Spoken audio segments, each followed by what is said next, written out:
Encounter से डरे बदमाश ने किया सरेंडर। हाथ में तख्ती लेकर भागा भागा पहुंचा थाने।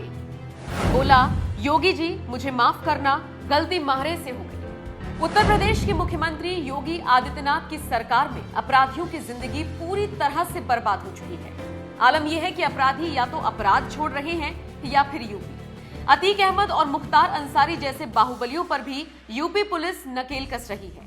हालात इतने खराब हो चुके हैं कि इन माफियाओं का बसा बसाया साम्राज्य उखड़ चुका है।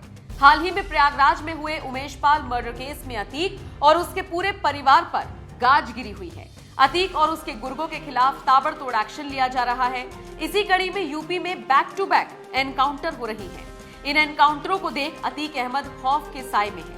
उसे ये डर सता रहा है कि कहीं यूपी पुलिस उसका या उसके लड़के असद का भी एनकाउंटर ना कर दे। सिर्फ अतीक ही नहीं बल्कि यूपी के कई ऐसे छोटे बड़े बदमाश हैं जो थाने में जाकर सरेंडर कर रहे हैं। ऐसी ही एक तस्वीर यूपी के मुजफ्फरनगर से सामने आई। दरअसल मुजफ्फरनगर के मंसूरपुर थाने में लूट का एक आरोपी हाथ में तख्ती लेकर पहुंच गया। दरअसल इस लुटेरे को एनकाउंटर का ऐसा खौफ हुआ कि इसने सरेंडर करने में ही अपनी भलाई समझी। आरोपी थाने पहुंचा तो उसके हाथ में एक तख्ती थी जिस पर लिखा था, योगी जी मुझे माफ करना, गलती म्हारे से हो गई। अपराधी ने पुलिस के सामने सरेंडर तो किया ही साथ माफी भी मांगी। भविष्य में कभी भी ऐसी गलती ना करने की कसम खाई। बता दें, इस लुटेरे की पहले पुलिस से मुठभेड़ हुई थी और उसके बाद ये फरार हो गया था। लेकिन फरार आरोपी को लगा कि कहीं उसका हिसाब यूपी पुलिस ना कर बैठे, लिहाजा वो खुद थाने आया। हाथ में तख्ती थी जिस पर लिखा था, योगी जी मुझे माफ करना, गलती म्हारे से हो गई। क्या बात हो गई तुम्हारी?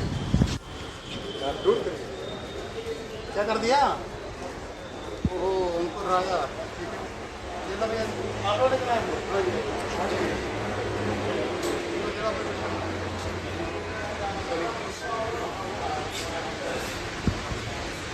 इस पूरे घटनाक्रम का एक वीडियो भी वायरल हो रहा है जिसमें अंकुर नाम का ये अपराधी पुलिस के सामने सरेंडर कर रहा है।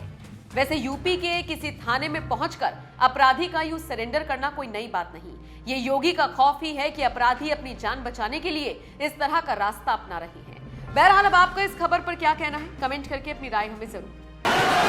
इनको मिट्टी में मिलाने का काम करेंगे। अपराधी आप अपराधी आप क्या है? ये चीजें नहीं हो सकती। अपराधी आप क्या है? नहीं सुनेंगे इनकी बात। ये तो आप जानते हैं, आपको कहना चाहिए था। ये तो अध्यक्ष महोदय, ये पेशेवर माफिया और अपराधियों के सरपरस्त हैं और ये लोग लगातार यही करते रहे हैं। इनके रग रग में अपराध भरा हुआ है। अपराध के अलावा इन्होंने कुछ सीखा ही नहीं है। क्या ये सच नहीं का?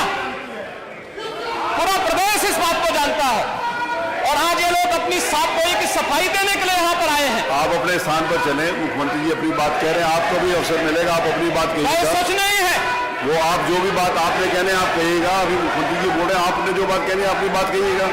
आपको अवसर मिलेगा, आप अपनी बात कहिएगा। आपको अवसर मिलेगा तो आप अपनी बात कहिएगा। आपको भी अपनी बात कहने का अधिकार है।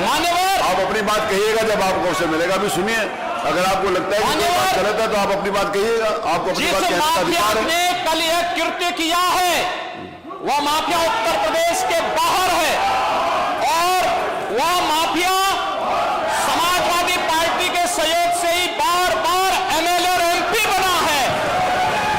क्या सच नहीं कि 1996 में इलाहाबाद वेस्ट से वह माफिया समाजवादी पार्टी की सरकार के सहयोग से, इन पार्टी के सहयोग से एमएलए बना था। और यही नहीं, 2004 में भी वह माफिया 2004 में भी वह माफिया इन्हीं लोगों के सहयोग से एमपी बना था। और फिर 2009 में उस माफिया को सांसद बनाने का भी कुख्यात कार्य इन्होंने ही किया था। ये लोग चोरी और सीना चोरी करने का काम कर रहे हैं। और मैं फिर इस बात को कह रहा हूं कि माफिया कोई भी हो, सरकार की जीरो टॉलरेंस की नीति है और उन माफियाओं के खिलाफ मिट्टी में मिलाने का काम उनको हमारी सरकार करेगी। पूरी मजबूती के साथ उनसे निपटने का कार्य करेगी।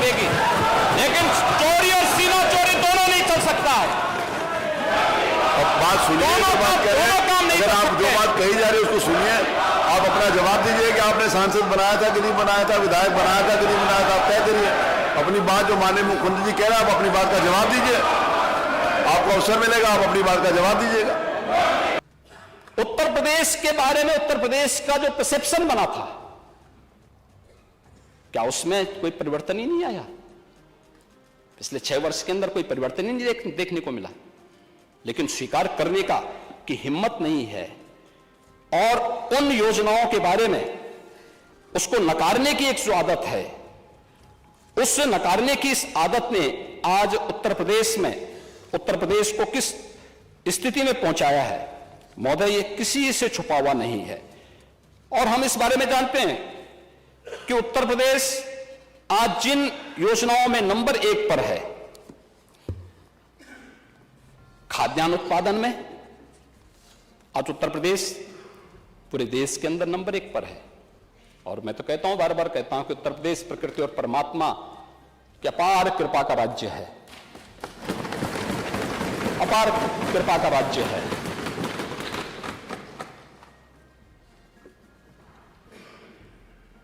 देश की कुल कृषि योग्य भूमि की 11% भूमि हमारे पास है, लेकिन उत्पादन हम करते हैं इसमें 20% खाद्यान्न का उत्पादन करते हैं। ये उत्तर प्रदेश की उपलब्धि है। आज यहां पर खाद्यान्न उत्पादन में गेहूं है, आलू है, मटर है, आम है, आंवला है, दुग्ध उत्पादन है, उत्तर प्रदेश नंबर 1 पर है। मैं समाजवादी पार्टी से ही कहना चाहता हूं कि आखिर आप इसके नाम पर, जिस पर उत्तर प्रदेश को गौरव की अनुभूति होनी चाहिए कि राम की धरती है, कृष्ण की धरती है, गंगा यमुना की धरती है, संगम की धरती है, और उत्तर प्रदेश की धरती पर रामचरितमानस और वाल्मीकि रामायण जैसे पवित्र ग्रंथ रचे गए, जिस उत्तर प्रदेश वासियों को गौरव की अनुभूति होनी चाहिए, आप उस पवित्र ग्रंथ को जला करके क्या देश और दुनिया में रहने वाले 100 करोड़ हिंदुओं को अपमानित करने का काम नहीं कर रहे हैं?